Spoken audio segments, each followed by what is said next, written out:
Okay, great. I think that last question was a fantastic segue, so thanks so much for that. So in my current position, I don't really deal with this at all, but in my previous position, which I started about 2 years ago as a stewardship biologist under the Keswick Priority Place funding in Southwest Nova, I dealt with fire quite a bit in the sense of how it impacts wildlife. And so really happy to join you today, provide a little bit of insight about wildfire and its overlap with wildlife, and hopefully be able to guide a little bit more insight specific to Nova Scotia based on some work that was carried out last summer. So just to go over a little bit about fire terminology, because there's a lot of misunderstanding or uses of fire severity and fire intensity. So two different terms. Fire intensity is about the amount of energy that a fire has. So it can be classified as the flame height, it can be classified as how fast it's moving along the landscape. Fire severity is more about what happens and what's left after that fire has ripped through or burned to completion. So how it affects the environment, how deep into the soil it's burned, what type of vegetation loss, was it just the understory to get it up into the canopy, and kind of what's left for habitat for wildlife after the fire has gone and stopped. Fire interval is that time between fire events. So if we go way, way back, some other areas in the country, some areas in North America, they have a very short period between fires. And that generates a different type of landscape. Grasslands, for example, have a really, really high turnover in fire events, which perpetuates that grassland, it gets rid of the trees, it keeps it in that state. Longer term forests have a longer interval between fire. When we talk about fire regime, we talk about a combination of everything that's going on with fire. So just to give you a sense, to provide a foundation to talk about some terms, that's where we're starting at. Now, as Sherilyn had mentioned, fire is a natural disturbance event that happens. In Nova Scotia, it hasn't been considered one that's happening on the landscape more, but we're seeing some changes now in more recent years, and there's probably not a lot of people in this room that haven't experienced those more larger fire events in recent history in the last couple of years, and can now start to relate with kind of what's going on. Fire offers that renewal. So when you have a bare system, if you have a glacier that comes through, you start with bare rock, you build up your lichen species, then you start to have small plants, grasses and perennials. You're starting to get into your early succession forests, so your shade intolerant species, and then finally you get into those old growth species. So what fire or wind or insects or drought can often do is it knocks the system back a bit, and then it has to regenerate, succeed from those events. What's interesting is that there's some recent studies that have shown that there's an interplay between wind. There's an interplay with insects, there's an interplay with fire. So if you have a wind event come through, it can make your trees more susceptible to insects, more susceptible with fire. If you have fire come through, it can boost your insect population. And there can be this interrelationship between these different types of events across the landscape. As Sherilyn mentioned, there's been a lot of fire suppression since the early 1900s. And a lot of activity with fires happening and increasing across Mi'kmaq since we had the arrival of European settlers and people coming in. So that's happened and kind of changed that fire regime, that how often fire is occurring across the Atlantic provinces. We also are seeing more recent events associated with our higher intensity summers, some drought periods, that fire is increasing in intensity, severity, and frequency. So again, something to keep in mind about how we're dealing with an ever-changing system here. And as mentioned, invasive species can also play an interactive role with that fire in causing shift in fire regimes.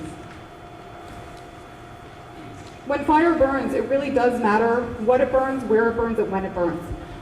So if people remember back to the Barrington fire, which I'll have a little bit more examples about some post-fire monitoring that we did a little bit later in the presentation, but that was an early season fire that burned from late May into mid-June. It had an understory canopy, mixed splatter, it's called a mixed severity. It went up into the canopy in some places, dropped down in others. Fast forward into this past summer in 2025 with the Long Lake fire, that was a late season fire, a drought fire. It had a much deeper burn into the soil, burning down that layer, patchwork, and a different behavior altogether compared to those two fires. So no fire is the same depending on where it burns and what it burns. In other areas, grasslands aren't really something that we think about when we think of Nova Scotia, but other places out in the plains, grassland fires, they take about 2 to 3 years to recover after that fire comes through that habitat type. Your shrublands, your smaller shrub species, about 20 years to recover from fire events. Your conifer forests, 60 to 80 years. Mixed wood forests, a little bit longer. And then your hardwood forests, well beyond that 100-year period to get back to that old growth type of habitat that existed prior to fire. And again, if it's understory, it kind of runs along the ground. Often those are your spring fires before there's any green up happening. Your mixed severities kind of mix up into the canopy. They might take out trees altogether in some places, other places that are a little bit more wet, they'll avoid and move around just because they're not ready to burn. And then you also have what's called stand replacement fires. So this is when what habitat was there before is no longer there, and it's reverted back to that previous type of system. In a lot of areas where fire is common, our populations and our ecosystems have evolved to deal with it. It's part of the natural system, part of the natural event. We often talk about the impacts of fire in two different types: direct impacts, which are what are happening to the wildlife species whenever the fire is burning, so have the animals moved off into another place. Has the temperature increased and caused a change in those animals because of the amount of temperature coming in from that fire burning, the smoke, as well as injury. For indirect impacts, which are often the ones that are more observed in wildlife, it's that change in habitat, so what's happening after that fire event. What cover is left and what food species are around for those wildlife species to take advantage of, or not take advantage of as the case is. So when we talk about those direct fire impacts, this is what we talk about, that avoiding that direct negative impact is generally the species that can move. So our critters that can go underground, they have burrows, they can often go underground. If a fire isn't a severe drought fire that's burning super deep into the soil, often the temperature only changes in that top 4 inches of layer. So any critter that can go underground and escape the fire impacts will do so. Larger species like moose or elk out in the western part of the United States, they can just move away from the fire, they'll move out of the way. Reptiles and amphibians are often in those wetter niche habitats. Fire doesn't burn quite as well in those areas. Birds can fly off the nests. And often those canopy, when there's green up and your leaves are on the trees, often you're before that drought in August, after those spring fires, so those nesting bird species up in the trees, tops, generally aren't experiencing that same direct impact. Insects, interestingly enough, can be attracted to the fire, and then sometimes your bird species that feed on those insects come in as well. What happens when species can't move? Well, we have certain species that have developed thickening of bark, and so they can have that. That helps protect them standing. There's also a number of plant species that actually benefit from fire in the sense that they send up suckering to compensate if the adult host tree has been taken out by the fire. They'll have some suckering available, seed germination for other species, as well as induced flowering by yet some other species as well. When certain situations do happen that cause mortality, that cause those negative impacts with fire, when you have ground nesting bird species and you have that spring fire and they are on the ground, chances are adults will fly off and eggs will succumb, or nestlings will succumb to that fire event. So that's not such a great situation.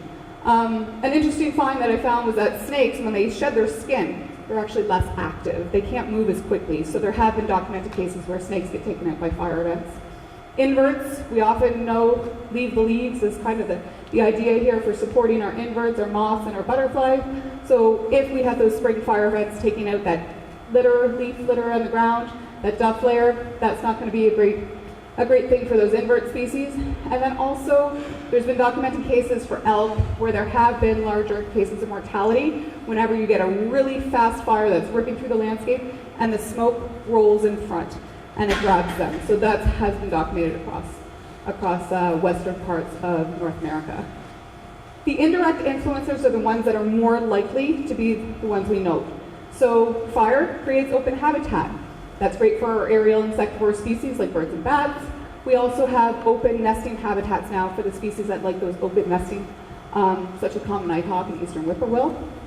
Fire can also take out that down woody debris, so that buildup of ground fuel, which can also be favorable for raptors that are hunting the areas looking for those small mammals because it provides less cover for those species to hide, and it can increase that hunting success. Post-fire can also increase the nutrition of grasses. It can increase that nutritional content of the various plants for our herbivore species. So good for species like moose, deer, and hare. Understanding that patchiness is great because if a fire rips the entire area, not so good.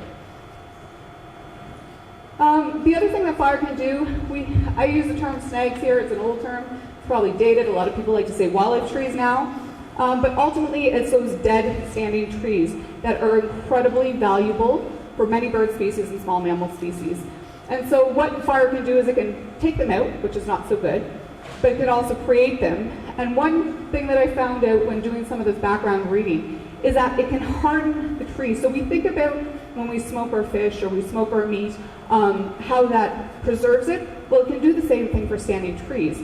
So a tree that would have fallen over if it hadn't been hardened by fire can actually end up standing up longer for those small mammal species and bird species that might use them for habitat. So that's a good thing.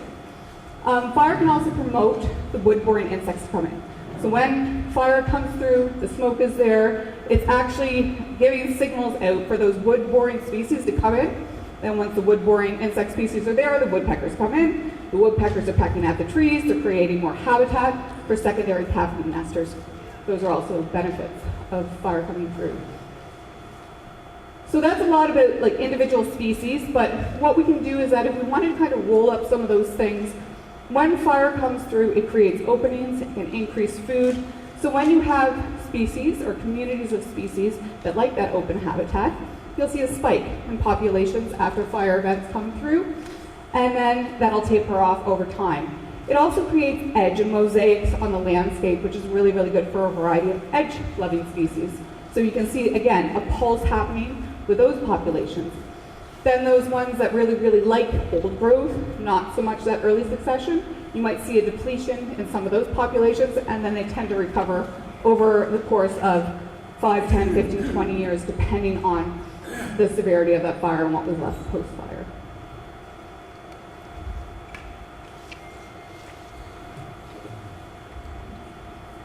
A few other things, and it was great to hear Sherilyn mention about how much value is placed around waterways and those riparian zones that are left around there. When fire comes along, it can change the thermal regime in our waters, in our streams, if fire does get that close to the streams. It can also change how water is absorbed. So it can, if you ever have a house plant and you let it dry out for a while and you try to water it and all the water just kind of runs off, it doesn't really absorb. It can create that same sort of composition to our soils in a hydrophobic situation. More typical of a drought fire, where the soil is already depleted of water, but can also exacerbate that situation. And then finally, it can also lead to sedimentation and runoff events because we no longer have those trees that are holding things and the shrubs that are holding that soil together to keep it in place. Within Nova Scotia, we have a variety of wind events that tend to change our systems. We have insects that come in, whether they're naturally occurring or invasive and introduced. And then in recent times, we also have some of these fire events. Many of them are human-induced, human-caused, but the one in Long Lake was a lightning strike, so naturally occurring fire across the landscape, and it's creating that mosaic of infrequent patchy disturbances, causes a mixed age forest of a variety of tree species. That frequent disturbance will create more of that even age forest, and often those jack pine, balsam fir, red pine, so some of those younger species that don't take quite so long to grow. And then other conditions altogether have kept certain areas treeless, so barren open habitats and wetlands across the province. What we took to look at last summer in particular was we wanted to determine whether or not fire was causing a threat to species recovery and our species at risk in general in Nova Scotia. So we have literature that we fell on, some recovery documents that we checked into to see what was going on and what species might benefit from fire and which might have mixed results. But ultimately what we're seeing in a lot of emerging science, even in Western provinces, is showing that even those old growth species, fire does still benefit them in certain aspects because it provides that patchiness. So we went down to Barrington Fire area and we did some post-fire monitoring for birds. We were fortunate enough back in 2015, 2016 that John Brasner, a former biologist with our department, had gone and done point counts in the area. So we were able to take a look at the same areas that were impacted by the 2023 Barrington fire. And 2 years after the fire, we went out and replicated the same point counts in the same areas. We also took advantage of new technology. So ARUs are automatic recording units. They're an auditory system that captures what birds are singing in the area, and we took a look at some of the results from that. We only had that post-fire, but we were still able to check it out. So for those of you who weren't familiar with kind of what it looked like from the air, this is 23,000 hectares of the Barrington fire location footprint. You have the highway going down to Barrington Passes up from Shelburne, kind of through the center. So the green splotches are where those point counts and ARUs were put and conducted last year. What we did find was that before the fire, there was 18 different types of bird species found outside the fire, 17 inside the fire, so not a whole lot of difference between those two locations before the fire burned. Afterwards, 17 species versus 21. Not a huge difference, but a little bit of insight. If we took a look at our aerial insectivore species, which are the olive-sided flycatcher, the Barnes swallow, alder flycatcher, and pileated woodpecker, and tree swallows, what we did see is that after the fire, in the burned areas, we did have more species. Very preliminary results, nothing that can draw super big conclusions. We do have an honor student who's looking at this data in a little bit more detail, but just some initial insights that warrant further investigation. From the ARUs, this was also interesting. So right here, there's probably a marker, but in this one here, so fire didn't burn here, fire didn't burn here. This is where the fire impacted these two sites. Again, this is detections, so this could have just been one really hungry or really active bird that gave us all these detections. It doesn't give us an indication of the number of species, but at least it gives us a sense of activity. So within the fire, we do see more activity than outside the fire for birds. Bumblebees, we took a look at quite a few spots. Bumblebee species in Nova Scotia, just a little aside, there's 15 species. Previously, bumblebees hadn't really been looked at on mainland. Unama'ki Institute of Natural Resources up in Cape Breton does a ton of work, but not so much down here. So we took an opportunity last year to also look at bumblebee species. We found all but 3 bumblebee species within our survey's areas. And it is worth noting, though, that these two here, the half-black and the Sandersonies, can't really tell the difference in the field, but we did have 188 of them, so good chance we found both of them. These are the locations we looked at. So again, down in Barrington, inside the fire and outside the fire, but also on Briar Island. Yellow-banded bumblebee is one of our bumblebee species at risk, so just wanted to take a quick note of where we found them. But getting back to fire, what we had is the sites that were impacted with fire did show more number of different types of species of bumblebees. When you take a look at diversity, which incorporates the different types of species and how many of each species you found, is called species diversity. We found that the higher levels, so these are the fire locations circled, do fall at that upper end. Again, very preliminary results. There was a master's student checking into this a little bit more. They'll be digging into the details a bit more, but just insight, we should look at this a bit more for bumblebees. The last one we took a look at was bats, and this one we actually had Lori Finney from MTRI, so the Mersey Tobeatic Research Institute, provide some valuable guidance for us on this project.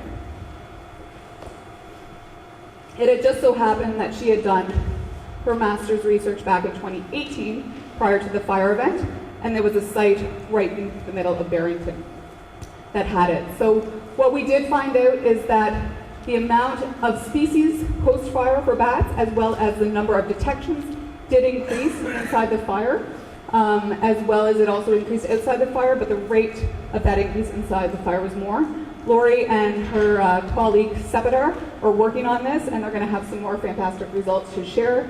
But really the thing is that wildfire behavior is dynamic, and the post-fire conditions are complex. So it's really hard to judge one versus the other. Much of our current knowledge, above and beyond these opportunistic studies that were done last year, a lot of that knowledge comes from other regions and other ecosystems.